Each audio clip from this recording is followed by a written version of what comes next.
Let's Eat Spiritually. Tell me about Let's Eat Spiritually. Yes. Well, and thank you for that as well. I appreciate that.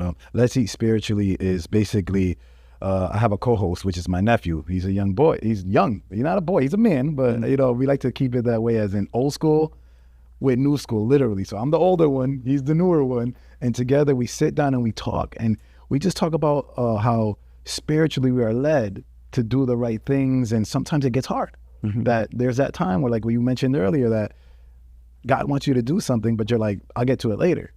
And in this, we get to break down. We have series and episodes where we get to talk about, literally, we're talking about how to find joy and peace and love in the storm, in the process that what you're going through. So shout out to my co-host Xavier Diaz. He's a great young man. And we get together and we just use our life, the things that we went through, to express that, to let people know, listen, it is hard. You might fall. You will fall. But 7 times a righteous man falls, 7 times it gets right back up. And you keep trying, and every time you get up, it's getting better.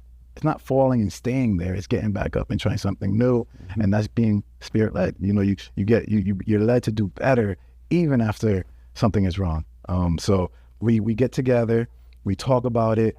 We are very transparent, very open, and I think that that's what people need in this time. Transparency.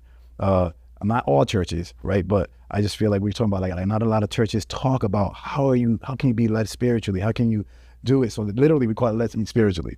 And it's based off of Matthew 4:4, where it says, man shall not live by bread alone, because we look at the things that we can eat and touch and have, but by every word that comes out of the mouth of the Lord. So it's amazing that that blessing that we have, that if we look at it from a spiritual perspective, you'll never be full.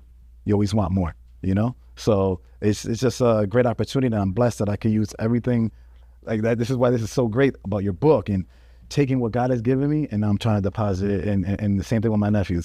We're trying to put it and invest it. So it's a great opportunity, and it's a blessing for us. So, and I thank you for this opportunity as well. This is awesome to even be here to talk about it. It is, and we are an investment. Yes.